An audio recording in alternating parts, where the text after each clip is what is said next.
કેમ છો મારા વાલા વિદ્યાર્થી મિત્રો? ધોરણ 10 માં આપણે પ્રકરણ 17 જે ભારતમાં આર્થિક બેરોજગારી છે, આર્થિક પડકારો છે અને કેટલી સમસ્યાઓ છે તેના વિશે ચર્ચા કરી રહ્યા છે. ગરીબી વિશે ચર્ચા કરી કે ગરીબી કોને કહેવાય. ભારતમાં જે ગરીબી એક વ્યાપક સ્વરૂપ લઈ રહ્યું છે કે રાક્ષસ બનીને માણસોને ભરખી રહ્યું છે. એવું ઉદાહરણ આપવામાં આવે કે ગરીબીના લીધે, ભૂખમરાના લીધે ઘણા બધા લોકો છે એ મૃત્યુ પામે છે. લોકોને પોતાની જે પ્રાથમિક જરૂરિયાતો છે એ જરૂરિયાતો સંતોષવા માટે પણ એમની પાસે પૂરતી વસ્તુઓ નથી, સાધન સામગ્રી નથી. એ પ્રાથમિક જરૂરિયાતો એટલે કે ખોરાક છે, રહેઠાણ છે, કપડાં છે, તો આવા ઘણી બધી વસ્તુઓ છે કે એમને પૂરતી સગવડતાઓ તો ઠીક, પણ જરૂરિયાતો સંતોષવા માટે પણ એમનો એ વસ્તુઓનો અભાવ છે.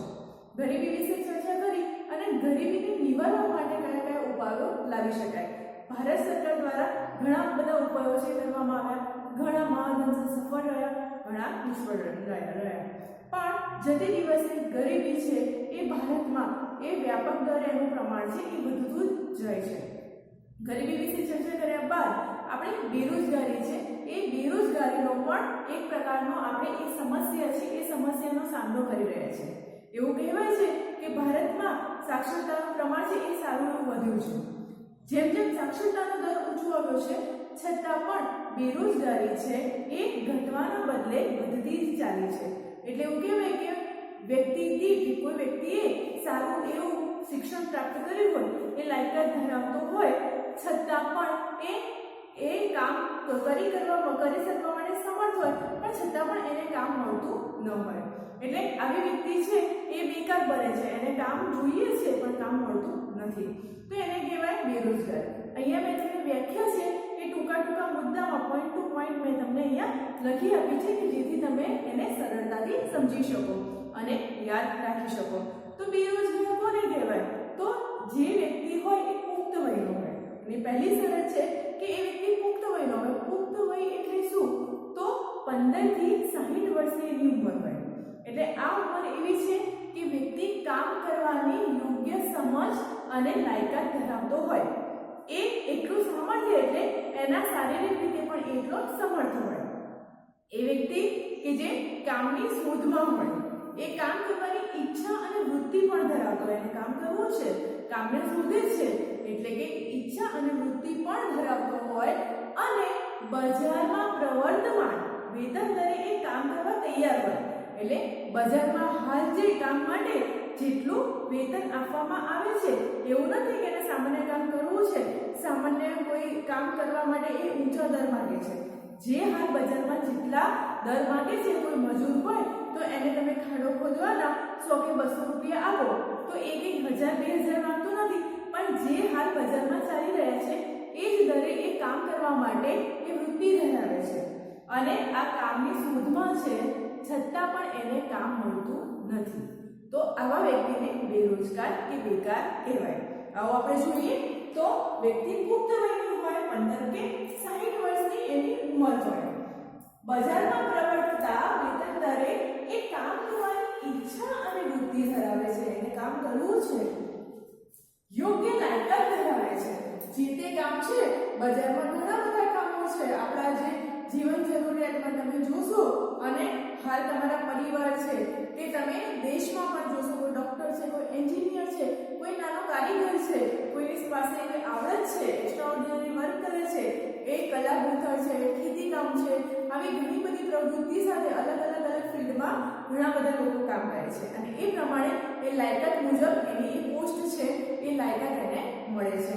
તો એ માટે લાયકાત છે એની કામની શોધ કરવા છતાં તે કામ મેળવી શકતો નથી અને આવા વ્યક્તિને બેકાર કે બેરોજગાર કહેવાય. તો યાદ રહેશે તમને સરળતાથી, પુખ્ત વયનો વ્યક્તિ, 15 થી 60 વર્ષની ઉંમર, કામ કરવાની એની યોગ્ય લાયકાત છે, એ કામ કરવાની વૃત્તિ અને ઈચ્છા ધરાવે છે, બજારમાં પ્રવર્તતા વેતન દરે એ કામ કરવા માટે તૈયાર છે અને લાંબા સમયથી કામની શોધમાં હોવા છતાં તેને કામ મળતું નથી, તેવા વ્યક્તિને બેકાર કહેવાય. હવે આ તો થઈ બેકાર અને બેરોજગારની વ્યાખ્યા પરીક્ષાની દ્રષ્ટિએ પણ પૂછાય અને એ તમને આ સરળતાથી યાદ રહેશે એવી આશા રાખું છું. હવે આ બેરોજગાર કહેવાય, પણ એવું નથી કે ભારતમાં કોઈ પણ વ્યક્તિ, આપણા દેશની જ આપણે વાત કરીએ કે આપણા દેશમાં કોઈ પણ વ્યક્તિ જે ઘરે બેઠો છે, જે કોઈ પ્રવૃત્તિ કરતો નથી, એ બેકાર કહેવાય. એવું નથી. શું છે, અહીંયા કોઈ શબ્દો, ચોક્કસ શબ્દો ઉમેર્યા છે. ઈચ્છા અને વૃત્તિ ધરાવે છે. હવે ઈચ્છા અને વૃત્તિ ના ધરાવતો વ્યક્તિ બેરોજગાર કહેવાય? તો એ ના કહેવાય. કારણ કે ખાસ ઈચ્છા અને વૃત્તિ, હવે તમને કામ સોંપ્યું, હવે એ કામ કરવાની તમારી ઈચ્છા જ ના હોય તો, એક નાનો શબ્દ આપણો, વ્યક્તિ આળસુ હોય તો એ આળસમાં ઘરે બેસી રહેતો હોય, એને કંઈ જ કામ કરવાની ઈચ્છા ન થતી હોય તો એ બેકાર કહેવાય? ના, એ બેકાર કહેવાય નહીં. એટલે બેકારની વ્યાખ્યા માટે, બેરોજગારની વ્યાખ્યા માટે વ્યક્તિની ઈચ્છા અને વૃત્તિ હોવી જરૂરી છે.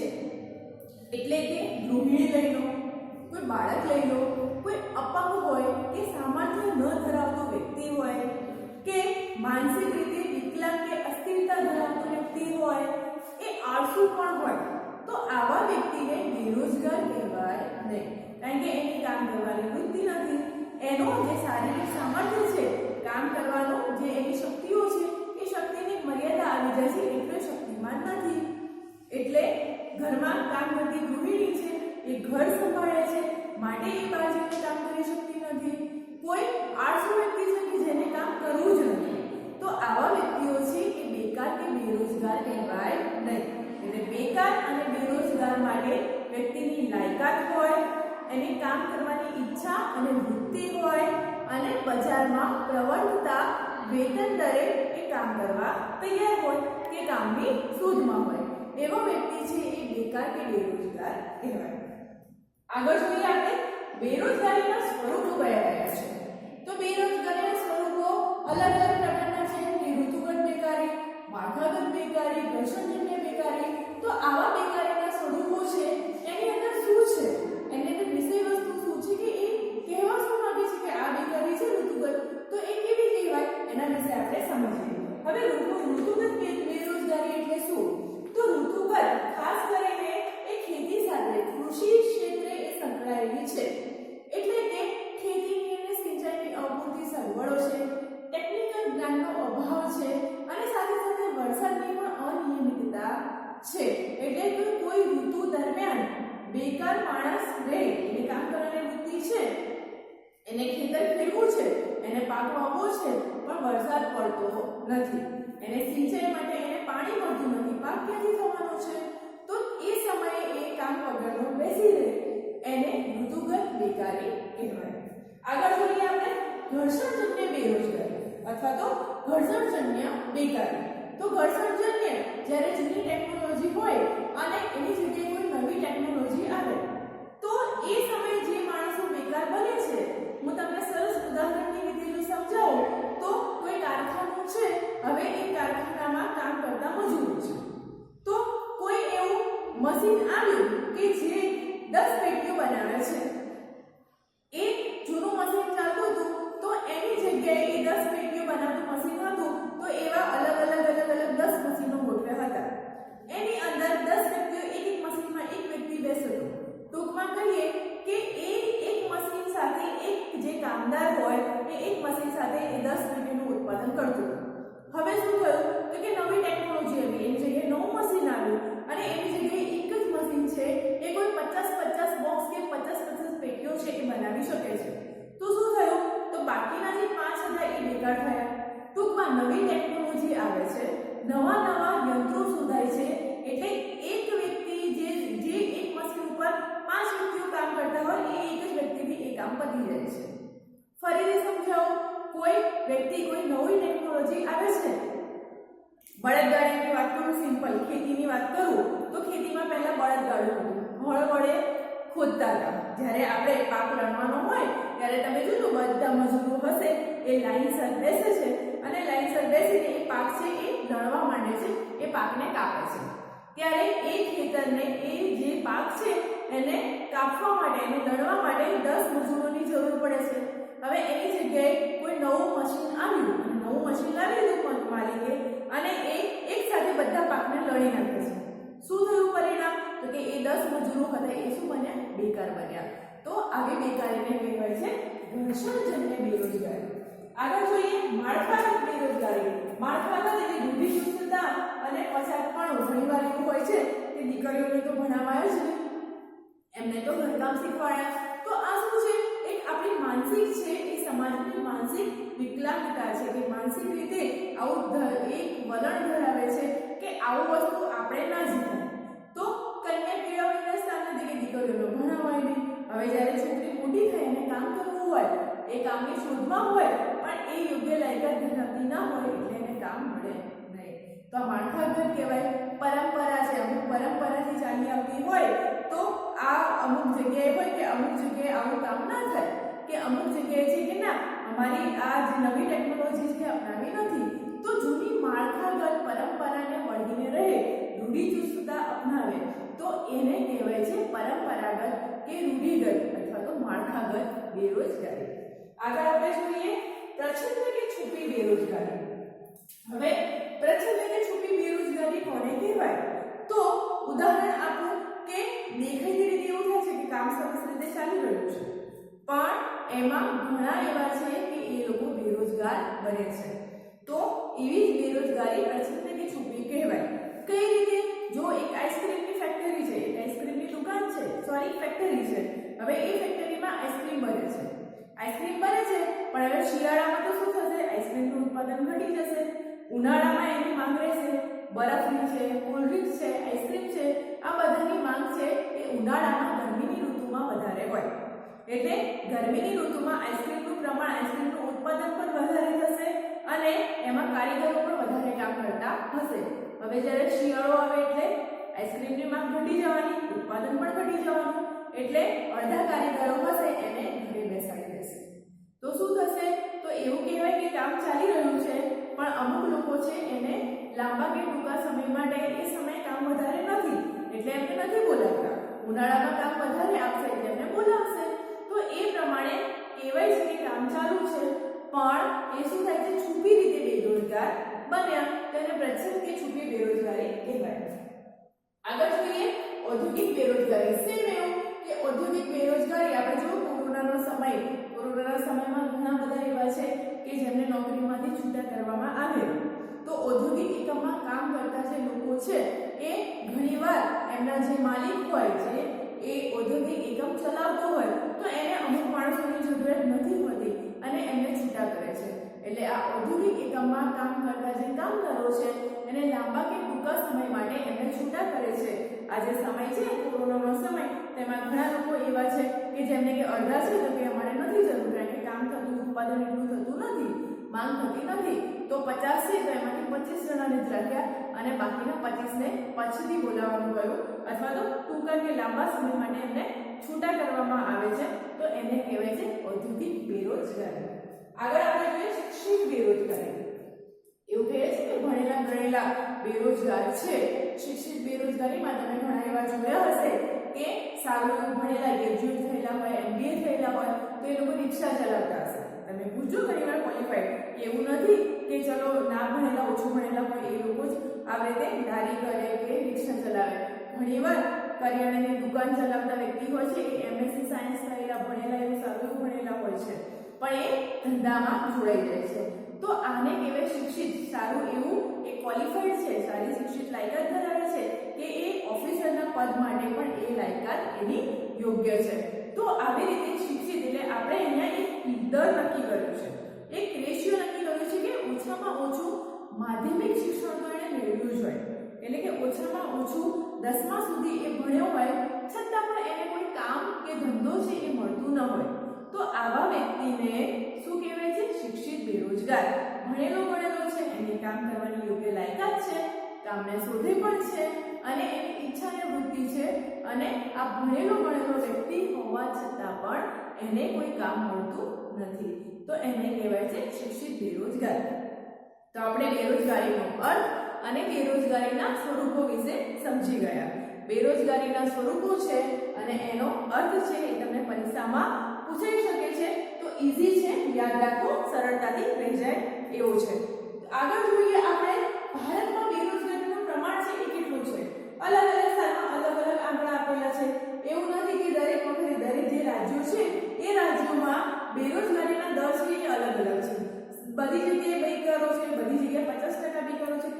વિસ્તારો છે એવું નથી, રાજ્ય પ્રમાણે અલગ એનું પ્રમાણ ધરાવે છે.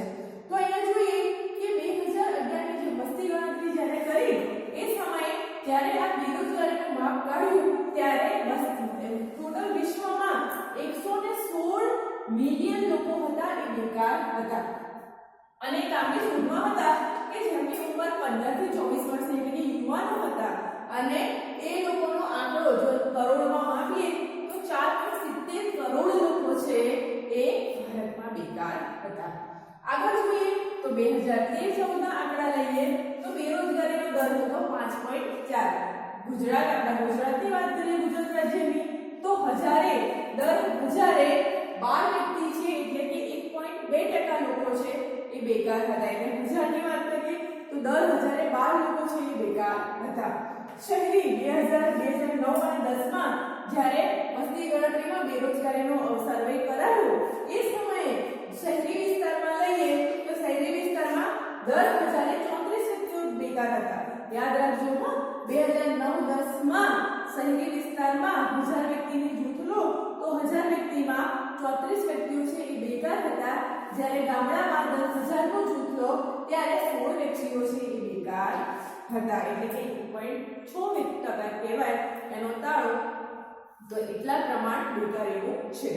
ભારતમાં કયા રાજ્યોમાં બેરોજગારીનું પ્રમાણ વધુ છે અને કયા રાજ્યોમાં છે એ બેરોજગારીનું પ્રમાણ નીચું છે? તો અહીંયા જોઈએ કે ભારતમાં સિક્કિમ, કેરલા, પશ્ચિમ બંગાળ, ઉત્તર પ્રદેશ, છત્તીસગઢ, જમ્મુ કાશ્મીર અને ત્રિપુરા જેવા આવા રાજ્યો છે એમાં બેરોજગારી વધુ છે, વધારે પ્રમાણ છે અને ખૂબ ઊંચો દર છે.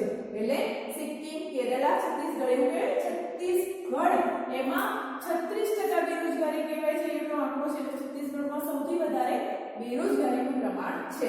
તો સિક્કિમ, કેરલા, પશ્ચિમ બંગાળ, ઉત્તર પ્રદેશ, છત્તીસગઢ, જમ્મુ કાશ્મીર અને ત્રિપુરા જેવા રાજ્યોમાં બેકારીનું પ્રમાણ વધારે છે, જ્યારે હિમાચલ પ્રદેશ, હરિયાણા, કર્ણાટક, ચંદીગઢ, ગુજરાત એમાં ક્રમશઃ એટલે કે થોડું એના પ્રમાણ બેરોજગારીનું પ્રમાણ છે એ સારું એવું છે.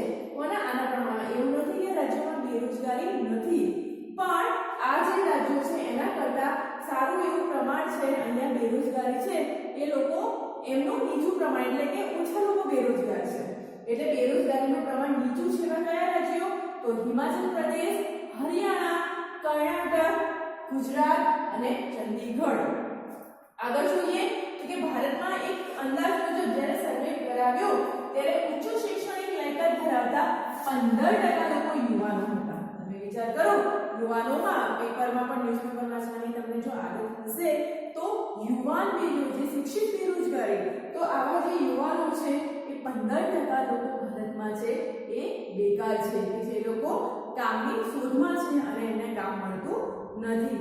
તો આ એક બહુ મોટો અને વ્યાપક પ્રશ્ન છે, કારણ કે જ્યારે તમારા ઘરમાં કોઈ ઇન્કમ આવક આવશે નહીં તો તમે તમારી જરૂરિયાતો પૂરી કરવા માટે તમને રૂપિયા ક્યાંથી મળશે? એટલે બેરોજગારી અને ગરીબી એકબીજાની બહેનો કહેવાય ને, સગી બહેનો એવી છે. માણસ બેરોજગાર થાય છે, એને નોકરી મળતી નથી એટલે રૂપિયા નથી આવતા એટલે એ પોતાની જરૂરિયાતો છે એ સંતોષવા માટે ચીજ વસ્તુઓ ખરીદી નથી શકતો અને એના લીધે એ શું થાય છે? ગરીબને ગરીબ થતો જાય છે. તો અહીંયા બંને સમસ્યાઓ છે એ એકબીજા સાથે સંકળાયેલી છે.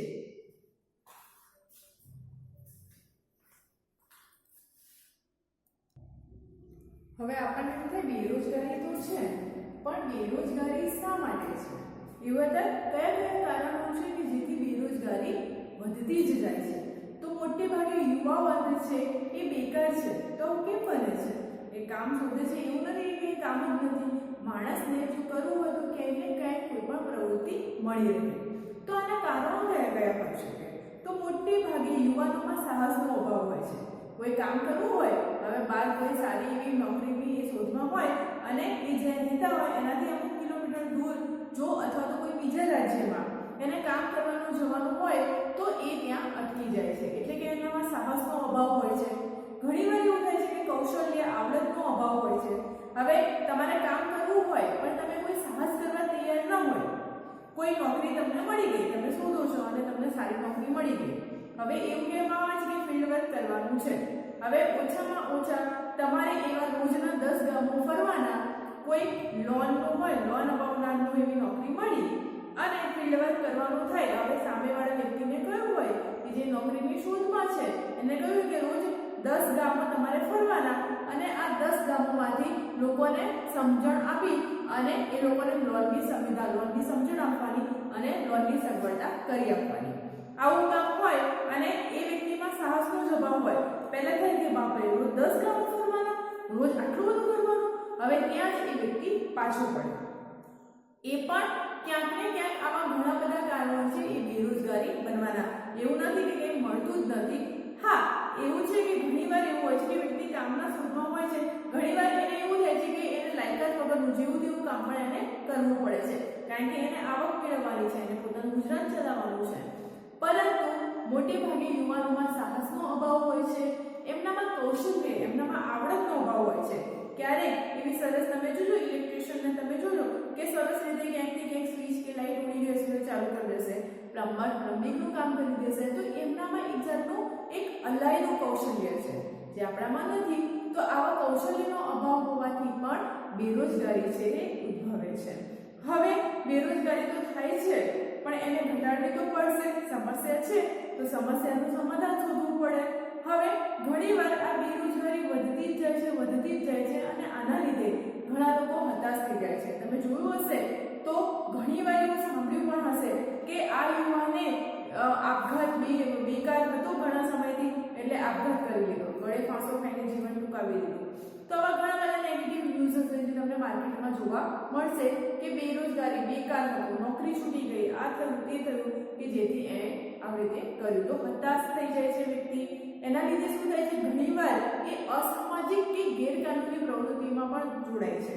તમે મૂવીમાં, પિક્ચરોમાં જોયું હશે કે વ્યક્તિને સાથે કોઈ અન્યાય થાય અથવા તો કંઈક આવું થાય ને એથી ગુંડો બની જાય, અસામાજિક પ્રવૃત્તિ કરવા માટે. તો શું થાય, તો ક્યારેક એ બેરોજગારી એ વધારે પ્રમાણમાં એ વ્યાપક બને, એને કામની શોધ ન મળે અથવા તો કંઈક એવા પરિબળો કામ કરે કે જેના લીધે વ્યક્તિ હતાશ થઈ જાય. એ ચોરી, લૂંટફાટ અને ગેરકાનૂની રસ્તા ઉપર વળી જાય. સરળતાથી ચોરી કરે, એકવાર સાહસ કરે ને મફતનું મળી ગયું ચોરીથી, તો એને અંદરને અંદર પછી લાલચ કે રાક્ષસ જાગે કે મફતનું મળે છે, લાવ ચોરી કરીએ, અને એવી વૃત્તિમાં એ ધકેલાતો જાય. એટલે ગુનાહિત પ્રવૃત્તિમાં, અસામાજિક પ્રવૃત્તિમાં તો વધારે ને વધારે એ ધકેલાતો જાય. હવે આવી પરિસ્થિતિ તો યોગ્ય નથી. એ દયનીય પણ કહેવાય અને એ સમાજ ઉપર અને વિશ્વવ્યાપક સ્તરે પણ એ દેશને શું કરે છે, પાયમાલ બરબાદ કરી નાખે છે. એક વ્યક્તિને બરબાદ કરે, સાથે સાથે એની સાથે જોડાયેલા કુટુંબને. કોઈ ચોરીને લૂંટફાટના રવાડે ચડી ગયું કે એ વ્યવસાયમાં જોડાઈ ગયું તો શું થાય, તો ચોરી એક ખરાબ કૃત્ય છે, બધાને ખબર છે. તો એ ગુનાહિત પ્રવૃત્તિથી શું થશે, એ પોલીસ ઘણીવાર ક્યારેક તો પકડાશે ને, તો એ પકડાશે, પાછળથી એનું આખું કુટુંબ છે એ શું થશે, એ આખું બદનક્ષીથી બદનામ થઈ જશે. સાથે સાથે આ રીતે ગુનાહિત પ્રવૃત્તિ વધશે તો દેશની આર્થિક વ્યવસ્થા પર અસર પડી શકે છે. તો આવા પરિણામો આપણે ભોગવવા ન પડે તે માટે બેરોજગારીને હલ કરવાના ઉપાયો શોધવા પડશે. હવે આવો જોઈએ સરકાર દ્વારા કયા કયા આયોજનો છે, કઈ કઈ વ્યવસ્થાઓ છે એ કરવામાં આવી છે. તો ખાસ કરીને આર્થિક ક્ષેત્રે 10% વ્યવસ્થા તો ફાળવવી જ જોઈએ. મૂડીરોકાણ એટલું તો સરકારે કરવું જ પડે કે જેથી જાહેર અને ખાનગી ક્ષેત્રમાં આ મૂડીરોકાણનું પ્રમાણ વધારીને શું ચાલુ કરવું જોઈએ, તો એ ગૃહ ઉદ્યોગો, કુટીર ઉદ્યોગો ચાલુ કરવા જોઈએ કે જેથી નાનામાં નાના, તમે જો આ કારખાના વધારે ખોલાશે, એવું નથી કે બધાને ગવર્મેન્ટ જોબ હોય કે સારી પોસ્ટ ઉપર જોબ હોય. ઘણા લોકો હોય કે નાનામાં નાનું કામ કરીને પણ પોતાનું ગુજરાન ચલાવતા હોય. તો આવા લઘુ ઉદ્યોગો છે, કુટીર ઉદ્યોગો છે, એવા ઉદ્યોગો સ્થાપવા જોઈએ કે જેના લીધે લોકોને નાનામાં નાની આવક છે કે એ પોતાનો રોજગાર મેળવી શકે. શું સાથે સાથે એમને સહાય આપવી જોઈએ, એમને એ વ્યવસાય અંગેનું શિક્ષણ આપવું જોઈએ અને તાલીમ આપવી જોઈએ. તમે જુઓ તો આપણે કચ્છમાં મોતીકામ કળા, તો મોતીકામ કળા અગાઉ પણ આપણે ટોપિક વિશે ચર્ચા કરી ગયા કે કચ્છમાં મોતીકામ કળા છે એ બહુ જ ઉન્નત ઉદ્યોગ છે. તો ઘણી બધી બહેનો છે, ગૃહિણીઓ છે એ આ મોતીકામ કળા સાથે સંકળાયેલી છે. તમે ક્યારેક સર્ચ મારો અને જોજો તો સરસ એવા મોતીના કળશ બનાવશે, મોતીના તોરણો હોય છે અને આવી મોતીના ઘોડાઓ, ગૂંથણીઓ કરેલી હોય છે. આવડે નહીં, એની આવડત છે, એવી કૌશલ્ય છે, તો આવા જે છુપા હુનરો છે એ ઉદ્યોગો છે એમને એ વ્યક્તિઓને પ્રોત્સાહન આપવું કે એ મોટા પાયે આવું બનાવે અને વિદેશમાં પણ એ વસ્તુ વેચાય. તમે જો બહારના વિદેશો જ્યારે ફરવા અમુક જગ્યાએ આવે છે તો આપણે જે હાથ કારીગરીની વસ્તુઓ જોઈને એ મંત્રમુગ્ધ થઈ જાય છે, આશ્ચર્યચકિત થઈ જાય છે અને ઘણી બધી આવક પણ એનાથી આપણને મળે છે. એટલે પ્રોત્સાહન આપવું જોઈએ. શ્રમ પ્રધાન ઉત્પાદન પર ધ્યાન આપવું જોઈએ. શ્રમ પ્રધાન ઉત્પાદન પદ્ધતિ દરેક વખતે ટેકનિકલ ક્ષેત્રે જ રોજગારી મળે એવું જરૂરી નથી. ઘણામાં એવું કૌશલ્ય છે, કોઈ હાથ વણાટ કરીને રૂમાલ બનાવતું હોય, ચાદરો બનાવતું હોય, કોઈને મોતી કળા, કોઈ માટીકામ કરતું હોય, તો આવા સરસ એવા હાથશાળના છે, હાથકળાના, હસ્તકળાના છે, આગળ આપણે જોયું તો વારસામાં, તો આવા હસ્તકલાના મૂલ્ય ઉદ્યોગોને પ્રોત્સાહન પૂરું પાડવું જોઈએ કે જેથી સૌથી વધારે રોજગારી છે એ મળી રહે. ગ્રામીણ ક્ષેત્રે ખેતી સિવાયની પણ પ્રવૃત્તિ કરવી જોઈએ. ખેતી સંલગ્ન પ્રવૃત્તિ એટલે ખેતી સાથે સંકળાયેલી પ્રવૃત્તિ. તો ખેતી કામમાં ખાતર, સેન્દ્રિય ખાતર કેવી રીતે બનાવવું, નહેરો કેવી રીતે વિકસાવવી, સિંચાઈની સુવિધાઓ કેવી રીતે પાડવી, ચેક ડેમ છે, વનીકરણ છે, આવી ખેતી સાથે સંકળાયેલી પ્રવૃત્તિ લોકોને આપીને એમને રોજગારી પૂરી પાડવી જોઈએ. કોના દ્વારા? તો સરકાર દ્વારા. અહીંયા એના સિવાય મરઘાઓ છે, બતકાઓ છે, મત્સ્ય ઉદ્યોગ, પશુપાલન, સાથે સાથે ડેરી ઉદ્યોગ અને વનીકરણ જેવી પ્રવૃત્તિથી પણ રોજગારી અપાવી શકાય છે. સાથે મધ્ય તમે જોયું જે ગામડામાં તો ઘણા બધા ઘરો હશે અને દરેક ઘરમાં મિનિમમ 1-2 તો ભેંસો છે કે પશુ બકરીઓ હશે કે જેનું દૂધના વેચાણથી એ લોકો આવક મેળવી શકે છે. તો આવી ખેતી સિવાયની અન્ય પ્રવૃત્તિઓ પણ ધ્યાન આપવું જોઈએ અને એનો વિકાસ કરવો જોઈએ.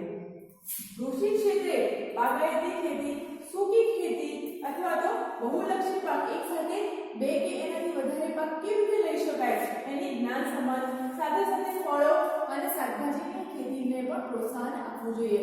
વલસાડ જે જિલ્લો છે એમાં કોઈ એક જગ્યા છે કે જેમાં બહેનો છે એ સૌથી વધારે શાકભાજી ઉગાડીને સરસ રીતે એમને તાલીમ આપવામાં આવી છે અને એ તાલીમથી આજે જે બહાર મજૂરી કરતા હતા અને એમનું ભરણ પોષણ, એમના કુટુંબનું ભરણ પોષણ કરવા પણ પૂરતી આવક નથી એમની પાસે, એ લોકો આજે સ્વાવલંબી બન્યા છે અને એ પોતાની રીતે સરસ રીતે એવું શાકભાજી ઉગાડીને આજે બહાર વેચીને અને એ લાખો રૂપિયા કમાય છે. તો આવી રીતે કૃષિ ક્ષેત્રે અને શાકભાજી ઉગાડવાની પણ પ્રોત્સાહન આપવું જોઈએ.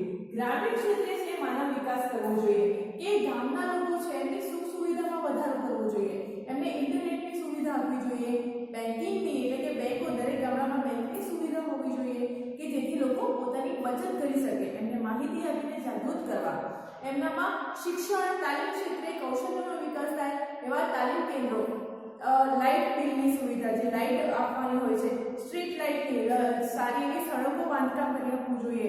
એટલે કે ગામડાને પણ શહેર જેવી સુવિધા આપો તો ગામના લોકોનું શહેરમાં જે સ્થળાંતર થાય નહીં.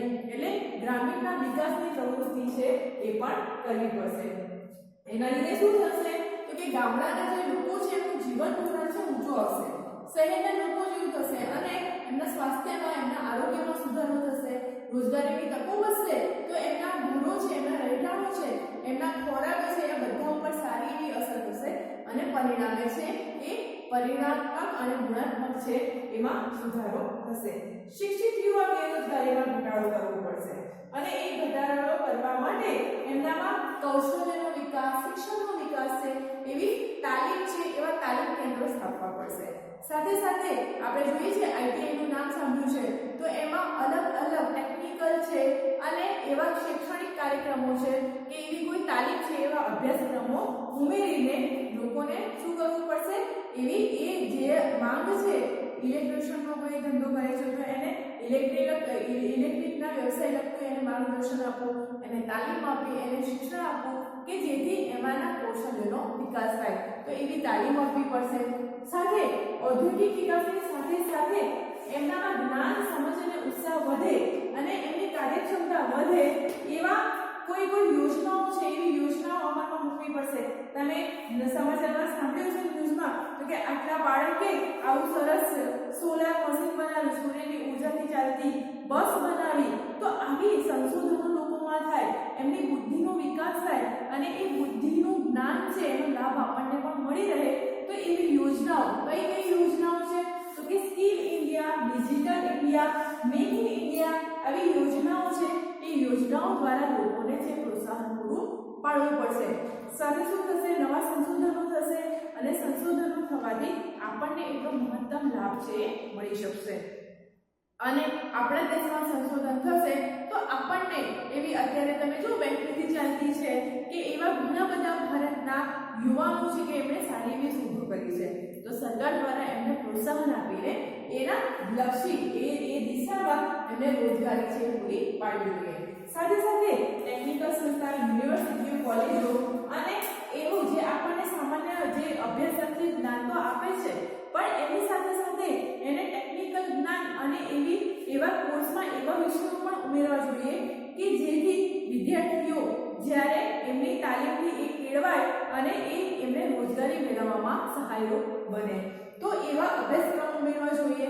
સાથે સાથે રોજગારીમાં નવા ક્ષેત્રો ખોલવા જોઈએ, જેમ કે computer, information technology, marketing, packing, processing, office અને હોટલ મેનેજમેન્ટના કોર્સો, શેર અને સ્ટોક માર્કેટિંગ, કુશળ કારીગરો અને ઇજનેરો આ બધા કોર્સોથી જ બને છે.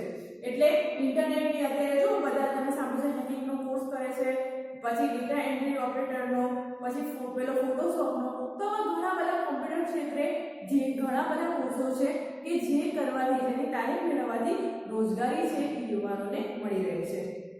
હોટલ મેનેજમેન્ટનો કોર્સ છે, ઓટોમોબાઈલ ક્ષેત્રે અત્યારે ઓટોમોબાઈલની ઘણી બધી જે ફેક્ટર છે એ બધા વિકાસ પામ્યા છે, તો ઓટોમોબાઈલના કોર્સિસ છે, આવા ઘણા કોર્સો છે કે જેથી યુવાનોને છે એનાથી રોજગારી મળે અને એનો વિકાસ કરવો. ઉદ્યોગ સંબંધિત સાહસો છે એ યુવાનોમાં એ સાહસિકતા સરકારે ખીલવવી પડશે, એના માટે પ્રોત્સાહન આપવું પડશે. એમને કહેવું પડશે કે યુવાનો સાહસ કરો. એવું નથી, ઘણા એવું કહે છે કે મને તો ધંધામાં જ રસ છે, નોકરીમાં રસ નથી, તો આવા વ્યક્તિઓને સરકાર દ્વારા પ્રોત્સાહન આપવું પડશે કે એમને તાલીમ આપવું, એમનામાં સાહસિકતા, ઉદ્યોગનું સાહસ કરી પ્રોત્સાહન આપવું, એ ગૃહ ઉદ્યોગો, લઘુ ઉદ્યોગો કે આવા કુટીર ઉદ્યોગો વિકસાવે, એમને સરળ રૂપેથી લોન આપવી, એમને ઓછા વ્યાજે ધિરાણ આપવું અને એમને કોઈ મકાનની આવાસની સુવિધાઓ છે એ પણ આપવી. આપણે કહેવાય છે કે ગુજરાતમાં જે છે રોજગારી નિર્માણ કચેરી છે, એવા કેન્દ્રો ઘણા બધા છે કે જે છે એ યુવાનોને જે એમની બેરોજગારીનો દર છે વધે છે, કામની શોધમાં છે, રોજગારી તલાશમાં છે, એમને જે નામ છે, નંબર છે, સરનામું નોંધી અને નોકરીની યોગ્ય તકો છે એ પૂરી પાડે છે. એ મેગેઝિન છે, સામાયિક છે, રોજગાર જે વર્તમાન પત્રો હોય છે એવી રીતે એમના ઘરે પહોંચાડીને એમને જે તે જગ્યાએ નોકરી છે એ વેકેન્સીની શોધમાં હોય તો એમને એ જગ્યાએ છે એ સરનામું આપે છે. તો આવા રોજગાર વિનિમય કેન્દ્રો પણ ખોલવા જોઈએ. અને સાથે સાથે રોજગાર મેળા, અત્યારે તમે જુઓ કોલેજોમાં ઘણી કોલેજો હોય છે, IIM છે, IIT છે, અને સાથે સાથે ઘણી એવી ટેકનિકલ ક્ષેત્રે જે કોલેજો છે, BCA છે, MCA છે, આવી ઘણી કોલેજો છે કે જ્યારે તમે ગ્રેજ્યુએશન 3rd યરમાં હો અને એ પાસ કરી દો એટલે રોજગાર ભરતી કંપનીઓ સામેથી ઓફર કરે, કંપનીના ભરતી મેળા યોજાય કે જે સામેથી આવીને સારા વિદ્યાર્થી છે એને ઓફર કરે કે અમારી કંપનીમાં તમે જોડાઓ. તો આવા રોજગાર વિનિમય જે મેળા છે એ પણ યોજવા જોઈએ. અને એવું કહેવામાં આવે છે કે ગુજરાતમાં આશરે 8.30 લાખ બેરોજગારો છે, તો આ દર છે એ રેશિયો છે એ વધારે છે અને એને ઘટાડવા માટે સરકારે આ બધી યોજના દ્વારા પ્રયત્નશીલ રહી છે. તો સાથે સાથે આ પ્રયત્ન કરવાથી પણ ઘણા અંશે રોજગારી છે એ મળી શકે છે. હવે આપણે વાત કરીએ વિશ્વ શ્રમ બજાર. વિશ્વ શ્રમ બજાર એટલે શું? તો એક અલગ અલગ જે દેશો છે, ફક્ત આપણા દેશ પૂરતું જ નહીં પણ બીજા બધા દેશોમાં પણ શ્રમની લેવડ દેવડ થાય. શ્રમ દ્વારા શ્રમ કોનામાં વ્યક્તિઓમાં હોય, તો સારા એવા વ્યક્તિઓ હોય એ અન્ય વિદેશમાં જાય, વિદેશના વ્યક્તિઓ આપણામાં આવે, તો વ્યક્તિઓ દ્વારા જે શ્રમની લેવડ દેવડ થાય એને કહેવાય વિશ્વ શ્રમ બજાર. તો વિશ્વના દેશોમાં શ્રમિકોનું આદાન પ્રદાન એટલે વિશ્વ શ્રમ બજાર. કેવી રીતે આદાન પ્રદાન થાય? તો ઘણા લોકો રોજગારી માટે જાય, ઘણા લોકો શિક્ષણ માટે જાય, ઘણા લોકો ઉચ્ચ અભ્યાસ અને ઘણા લોકો વેપાર ધંધા માટે પણ જાય છે. તમે જોયું હશે કે ડોક્ટર, એન્જિનિયર થવા કે અમારી છોકરી કે અમારો છોકરો તો USA માં ભણે છે, આગળ જાવ છો તો એ ઓસ્ટ્રેલિયામાં ભણે છે, કેનેડામાં ભણે છે અથવા તો ત્યાં થાય છે, તો હાલ એ સામાજિક મોભો ધરાવતું પણ એક સ્થાન બની ગયું છે કે કોઈનું સગાવાલા છે કે કોઈનું દીકરો કે દીકરી છે એ બહારના દેશમાં છે, તો આ રીતે પણ લોકોનું સ્થળાંતર છે એ થવા માંડ્યું છે. આનાથી શું મળે છે? તો એક ફાયદો પણ થાય છે અને એક ગેરફાયદો પણ થાય છે કે બુદ્ધિનું બહિર્ગમન થાય છે, એટલે કે બ્રેઇન કે આપણા સારા એવા કુશળ સારી એવી બુદ્ધિ ધરાવતા લોકો છે એ વધુ આવક મેળવવા માટે, વધુ સારી નોકરી મળી રહે એ માટે એ બહાર વિદેશમાં જાય છે. એમની બુદ્ધિ છે એનો લાભ છે એ બહારના દેશોને મળે છે.